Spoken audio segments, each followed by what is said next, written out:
Jæja, í Guðspjalli þessa dags þá heyrðum við sem sagt þessa sögu af því þegar Jesú læknar konu með sótthita og síðar sama dag, þetta á hvíldardegi sabbati, þegar fólk gat ekki verið annað en heima hjá sér í raun og veru, allavega ekki eftir að þeir höfðu verið í samkvæmduhúsinu í synagógunni, þá kom það þegar sólin kom niður og dagur var liðinn, þeir vissu hvar Jesús var og þeir komu alla sem voru veikir og sjúkir og hann lagði hendur á þá og blessaði þau og þau læknuðust af hvaða sjúkdóm sem þau höfðu. Jesús dregur þessa konu með sótthita og við hugsum kannski að vera með sótthita í dag ekki svo mikið mál, ef að það versnar þá fer maður til læknis og fær penicillin, en auðvitað fyrir 2000 árum síðan þá var ekkert svoleiðis. Og sótthiti það var bara að vera í greipum dauðans og gat gengið vel eða gat farið illa. Jesús dregur hana beint út og sýnir með því hvernig hann er og hver hann er. Það er ekki hver sem hefur svona vald að geta dregið fólk út úr sjúkdómi og út úr greipum dauðans. Það er bara Jesús sem hefur svona vald. Venjulega eins og við upplifum raunveruleikann þá er hann náttúrulega ekki svona. Það er ekki svona sem þetta fer fram og það var það heldur ekkert á tíma Jesú. Það voru til læknar sem gátu kannski búið til einhver jurtaseyði eða komið smyrsl, en síðan var maður bara að bíða og sjá hvort manni batnaði ekki og stundum gerist það og stundum ekki. Og þannig er það í rauninni enn þann dag í dag. Svona eins og gerðist að Jesús læknaði, það gerðist bara ekkert. Ekki nema þegar Jesús kom og einmitt það er náttúrulega sem sýnir hver hann er, af því hann gat gert það sem engin annar gat gert. Þannig að þetta er saga sem vitnar Jesú, hver hann er og hvaða vald hann hefur. Maðurinn sem getur læknað með að leggja hendur á fólk eða bara með að segja nokkur orð, hann er ekki hver sem er. Hann er sá sem hefur vald yfir náttúrunni, yfir himni og jörðu. Í dag ætla ég þó bara lauslega að tala þessa sögu sem við vorum að heyra. Ég ætla í rauninni ekki að tala mikið meira sérstaklega það hvað þessi saga sýnir okkur Jesú, heldur í rauninni hina hliðina á þessu. Það hvernig hlutirnir í rauninni eru að öllu jöfnu, hvernig Guð starfar í lífi okkar venjulega, í lífi okkar sem á hann trúum. Og þá ætla ég að byrja á því að vitna í orð sem að kannski einhver ykkar hafa heyrt. Og það eru orð sem að hljóma svona: Guð elskar þig og hefur undursamlega áætlun fyrir líf þitt. Er einhver sem hefur heyrt þetta? Þetta er fyrsta skrefið eða fyrsta lögmálið í frægri aðferð manns sem heitir Bill Bright við trúboð. Það er að segja við það að tala kristna trú við fólk sem ekki þekkir kristna trú. Og Bill Bright vildi að byrja á þessari setningu að segja: Guð elskar þig og hefur undursamlega áætlun fyrir líf þitt. Og það er allavega eitt sem er mjög gott við það, hvernig Bright byrjar á sínu trúboði. Og það er það að í okkar menningu sem að miklu leyti hefur sagt skilið við trúna á Guð, þá verður í raun að byrja á því að tala föðurlega gæsku, góðvild og kærleika Guðs til okkar mannana. Ef maður byrjar ekki á því þá meikar hitt engan sens. Ef maður veit ekki að Guð elskar okkur þá hefur það engan tilgang að tala það hvernig við hefum gert uppreisn gegn honum. Og það hefur enn minni tilgang að tala friðþægingu Jesú Krists fyrir okkar hönd. En Bill Bright gengur lengra heldur en að segja að Guð elski þig. Hann bætir við að Guð hafi frábæra áætlun fyrir líf þitt. Og þótt að hljómi vel, þá er það í raun og veru hér sem að vandamálið byrjar. Þá fer maður að spyrja hvers konar áætlun ætli það sé. Hefur Guð skrifað handrit fyrir lífið mitt sem bara bíður eftir því að ég uppgötvi það? Og hvernig á ég þá að finna það? Er einhvern svona plan A sem að Guð hefur búið til fyrir hvernig vinnu ég á að vinna, hvaða sambönd ég á að stofna og hvaða maka ég á að velja mér? Og ef Guð hefur skrifað einhvern svona handrit, hvernig finn ég það? Hvernig get ég verið viss að ég hef fundið rétta handritið en ekki einhvern plan B eða C eða eitthvað lengra út í stafrófinu? Ef við skoðum Biblíunni í heild, þá fullt af fólki í Biblíunni sem hefur fengið svona sérstaka köllun frá Guði.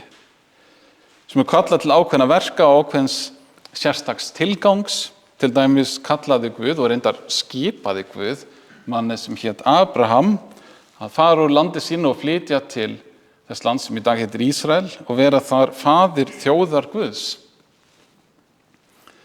Hann skipaði spámanninum Hósea að giftast vændiskonu sem hét Gómer. Hann skipaði Páli postula að ganga inn í þjónustu sem átti eftir að leiða af sér miklar þjáningar fyrir Pál og að lokum dauða hans. Og það engin vafi á því að Guð hefur kallað stundum einstaklinga til þjónustu með þessum hætti. En síðan verðum við samt sem áður að skilja það að þessir einstaklingar sem við talum hér, þeir höfðu sérstakt hlutverk í sögu hjálpræðisins og þeir voru undantekning. Þeir voru alveg sérstakir og það einmitt út af því að þeir voru sérstakir, út af því að voru undantekningin að það sagt frá þeim í Biblíunni. Annars hefðu þeir ekki verið þar. Þannig að nærri undantekningarlaust þá kallar Guð og leiðbeinir okkur með allt öðrum hætti heldur en þetta. Og Guð gerir það fyrst og fremst með því að kalla okkur til kærleika. Biblían segir okkur að Guð sé kærleikur, að hann elski okkur mannfólkið og hann elskar allt sem hann hefur skapað. En hvað þýðir það? Kærleikur Guðs ekki bara einhver tilfinning. Það ekki hægt að lýsa kærleika Guðs bara með einhverju mynd á svona föðurlegu faðmlagi. Það eru tilsvöldismyndir en það ekki nóg til þess að lýsa kærleika Guðs. Kærleikur Guðs kærleikur sem gerir eitthvað, hann fórnandi, hann þjónandi kærleikur. Jesús segir í Markúsar Guðspjalli í 10. kafla, því mannssonurinn ekki kominn til að láta þjóna sér, heldur til þess að þjóna og gefa líf sitt til lausnagjalds fyrir marga. Kærleikurinn vera Guðs, það sönn ímynd Guðs. Guð kærleikur og hann vill að við sem trúum á hann mótumst af honum. Ef við viljum lifa í samfélagi við Guð og í samræmi við hann, þá kallar hann okkur til þess að elska eins og hann elskar. Þessu lýsir Jesús í 22. kafla Mattheusar Guðspjalls. Og þar segir hann að við eigum í fyrsta lagi að elska Guð af öllu hjarta, af allri sálu og af öllum huga og í öðru lagi og einmitt vegna þess að við elskum Guð og ef við raunverulega elskum hann, þá verðum við líka að elska það sem Guð elskar, sem auðvitað náungi okkar. Allir hinir. Eins og Jesús hefur elskað okkur, eigum við líka að elska náungan. Rétt eins og kærleikur Jesú kemur fram í þjónustu hans við okkar, þá á okkar kærleikur til náungans að koma fram í fórnsemi og í þjónustu við hann. Faríseinn okkur spurði Jesús, en hver þá þessi náungi minn? Og hann spurði þessu eftir að Jesús hafði einmitt bent honum á boðorðin 10. Og Jesús svaraði honum að gefa honum litla dæmisögu sem að margir þekkja, dæmisagan miskunnsama samverjan, þar sem að maður lá meiddur á vegi og laminn af ræningum og á hans vegi urðu 3 mismunandi menn. Guð hefur gert þetta við okkur öll, hann hefur komið fyrir fólki á okkar vegi. Ekki eru kannski allir meiddir og lamdir á ræningum, en það alls konar fólk sem kemur inn í lífið okkar. Við eigum mörg okkar foreldra, við eigum systkini, við eigum maka, við eigum börn, við eigum bekkjasystkini, við eigum yfirmenn, starfsmenn eða samstarfsfólk, viðskiptavini og svo framvegis. Það alls konar fólk sem hluti af lífinu okkar, sem í einhvers konar sambandi við okkur, laust eða fast. Vegna þess að Guð hefur sett þetta fólk inn í okkar líf með þessum hætti og Guð vill sýna sinn kærleika til og þjóna öllu þessu fólki gegnum okkur. Hvernig virkar það eiginlega? Ég ætla að gefa ykkur smá dæmi. Konan mín, hún Margrete, hún miklu duglegri heldur en ég hvaða varðar að kaupa og gefa gjafir. Til dæmis þegar krakkarnir okkar eiga afmæli, þá hún vön að fara og kaupa gjafirnar. Ég ger ekki neitt. Og ekki nóg með það, heldur hún vön að taka með hina krakkan okkar, við 3, þá tekur hann hérna 2 og fer með þá í verslun, gefur þeim peninga og biður þau að kaupa eitthvað handa afmælisbarninu. Hugmyndin í rauninni mjög einfall. Hún vill að hennar kærleikur til afmælisbarnsins sé tjáður gegnum systkinin. Það var náttúrulega verið miklu auðveldara fyrir konuna mín að fara ein út í búð, kaupa einhverja gjafir sem bara skrifa á þær. Þetta frá systuðinni, þetta frá bróðinum og svo framvegis. En það ekki það sem hún vildi. Hún vildi að systkinin eiga þátt í því að gleðja afmælisbarnið. Hún elskar afmælisbarnið og vill að systkinin læra að elska afmælisbarnið líka og sýna þann kærleika í verki og gegnum þær gjafir sem hún gefur þeim. Og það einmitt þannig sem að kærleikur Guðs til okkar virkar. Hann gefur okkur alls konar gjafir og alls konar tækifæri. Hann gefur okkur hæfileika, hann gefur okkur möguleika til þjónustu og til þess að taka þátt í þessum kærleika sem að Guð hefur til náunga okkar. Gjafir okkar eiga að nýtast og gleðja náungan líka. Guð vil gefa okkur góðar gjafir, en sem sagt, þá það þannig að venjulega þá birtast þær ekki bara úr lausu lofti. Hann notar ýmis tól og meðöl til þess að koma inn til okkar og við getum tekið nokkur dæmi. Guð vill til dæmis ekki að við sveltum og séum sársvöng. Samt sem áður hefur hann að skapa okkur þannig að við lifum af mat og drykk.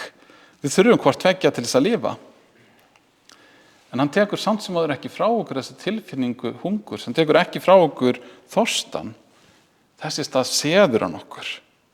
Og hann gerir það með því að senda sól og rigningu yfir jörðina þannig að gróðurinn vaxi. Og gróðurinn getur síðan verið fæða bæði fyrir skepnur og fyrir okkur.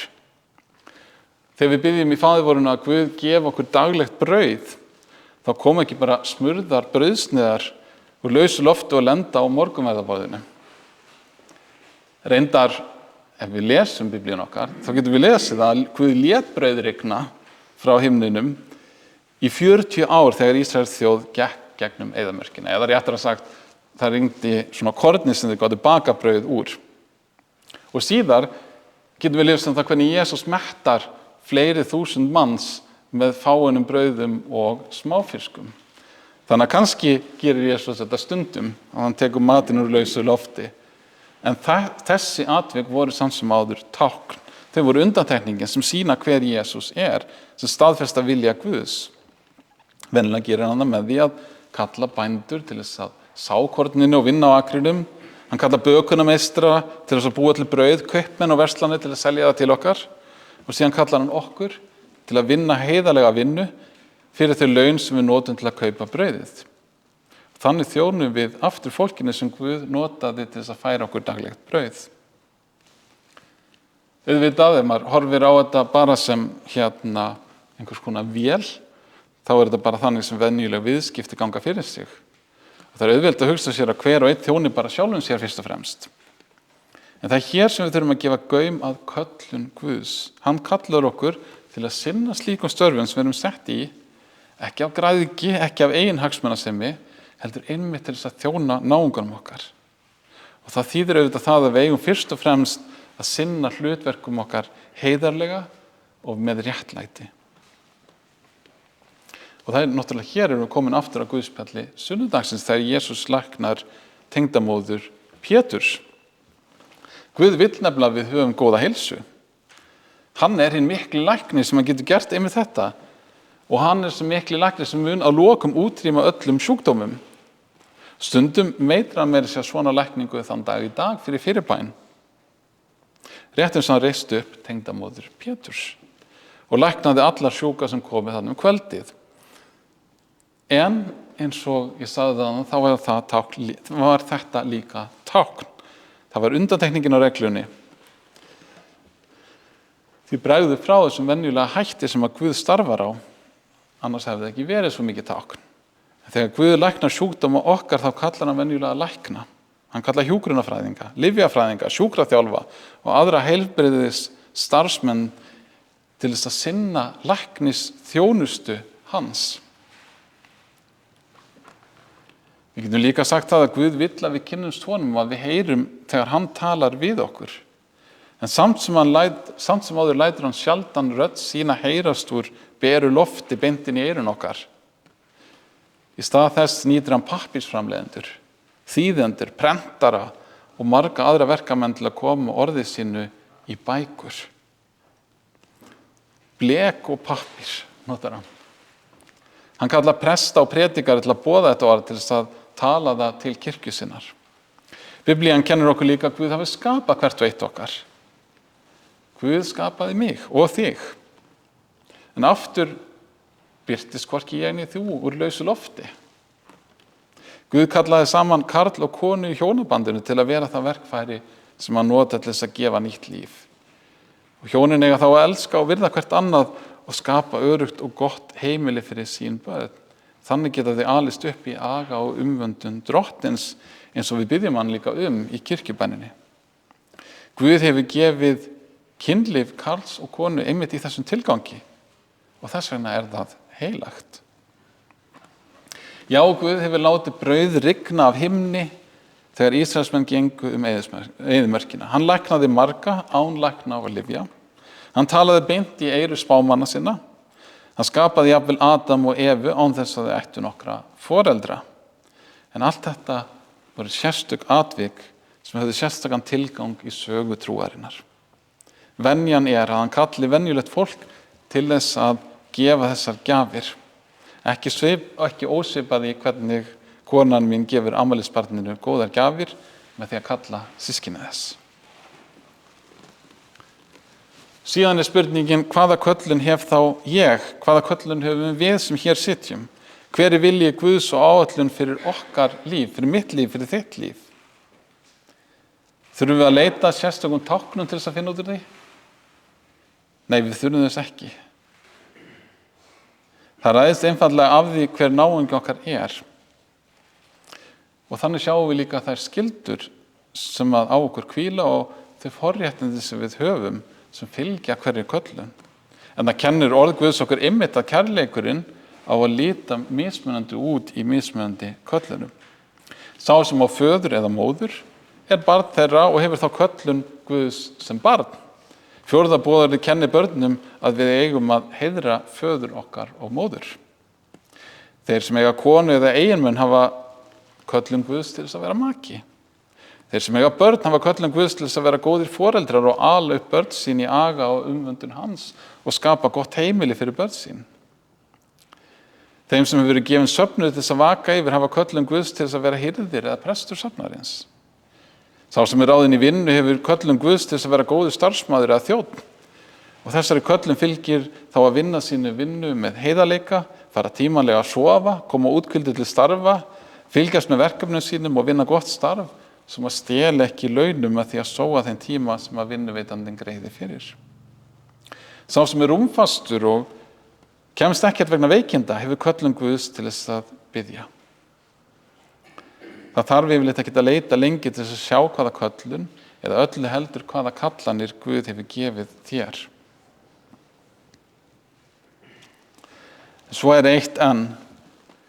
Guð hefur gefið okkur frelsi til þess að velja þá leið sem við viljum í lífinu sem passar okkur, sem passar persónuleika okkar, hæfileikum hvers og eins. Við erum frjáls hvað það varðar upp að ákveðnu marki. Guð leiðbeinir okkur og takmarka líka þá valkosti sem við höfum í ljósi þess hver náungi okkar er. Þegar við veljum leið í lífinu þá skuldbindumst við líka til þess að fylgja köllun Guðs á þeirri leið. Stundum getum við fundið nýja köllun, breytt til og þá geta kannski aðrir tekið við, en þó ekki alltaf. Foreldrar hafa til dæmis köllun Guðs til þess að veita börnum sínum öryggi, hlýju, næringu, almenna fræðslu og ekki síst guðrækni. Það er ævilangt. Við búum í samfélagi þar sem mikið af þessu hefur verið bundið eða bara gefið eða sendt áfram í stofnanir eins og leikskóla, skóla og heilbrigðiskerfi. En Guð hefur þó ekki kallað okkur til þess að afsala okkur ábyrgðinni. Ef við látum ríkisstofnanir ógna eða skemma öryggi eða guðrækni barna, þá höfum við brotið gegn köllun foreldra. Ennfremur kemur fyrir að við misnotum það traust og þá köllun sem Guð hefur gefið okkur. Kannski nýtum við stöðu okkar til eigin hagsmuna fremur en að þjóna náunganum. þetta er til dæmis gerst í hjónaböndum, þá er það því miður þannig að margir hugsa aðalega hvað fæ ég út úr þessu, fremur heldur en hvernig get ég verið góður maki. Góður eiginmaður á að hugsa um það hvernig hann getur elskað konu sína og gefið allt fyrir hana, eins og Kristur hefur elskað kirkjuna og gefið líf sitt í sölunar fyrir kirkjuna. Eins og góð eiginkona að hugsa um það hvernig hún getur elskað og virt eiginmann sinn eins og kirkjan elskar Krist. Þegar við brjótum gegn þessu fyrirkomulegi þá er útkoman þannig að hún getur orðið skemmd eða brostin sambönd, skemmdar fjölskyldur, jafnvel kúgun og undirokun. Og það sama er upp á teningnum þegar til dæmis lögreglumenn, dómarar og opinberir starfsmenn misnota það vald sem Guð hefur gefið þeim til þess að þjóna sjálfum sér fremur en réttlætinu. Eða þegar læknar og heilbrigðisstarfsmenn sem Guð hefur kallað til að vernda lífið og lækna þess í stað nota vald sitt til að binda endi á líf ófæddra barna, sjúkra eða þjáðra. Eða þegar kennarar sem hafa köllun Guðs til að hjálpa foreldrum þess í stað nýta vald sitt til þess að grafa undan guðrækni og trúi nemenda sinna og kenna þeim óguðleika í staðinn. Þegar þetta gerist, þá er það misnotkun á því valdi sem Guð hefur gefið og synd gegn köllun Guðs. Og það er einmitt það sem gerir svo slæmt. Því maður notar það sem Guð hefur skapað til þess að vera gott, maður notar það til þess að gera illt. Að lokum aftur á spurningunni, hver er þá hinn góða áætlun Guðs fyrir líf þitt? Svarið er í raun afar einfalt. Guð vill að þú elskir hann af öllu hjarta þínu, af allri sálu þinni og öllum huga þínum, og hann vill að þú elskir hann eins og hann elskar þig og þá eins og hann elskar náunga þinn. Og þess vegna vill hann líka að þú elskir náunga þinn eins og sjálfan þig. Hann vill að þú noti líf þitt í þjónustu við náunga þinn til þess að gera náunga þínum gott. Engu að síður hefur Guð ekki skrifað neitt ítarlegt handrit yfir líf þitt, þar sem hann krefst þess að stjórna öllum smáatriðum og þar sem þú þarft að finna handritið með því að leita táknum og opinberunum. Nei, þér er frjálst að velja eigin leið í lífi þínu því Guð kallar þig alltaf til að þjóna náunga þínum einmitt þar sem þú ert. Þú getur skoðað líf þitt eins og það er í dag og í þeim aðstæðum sem þú ert í getur þú þjónað náunga þínum. Dýrð sé Guði föður sínu og heilögum anda sem var í upphafi, er enn og verða mun aldir alda. Amen.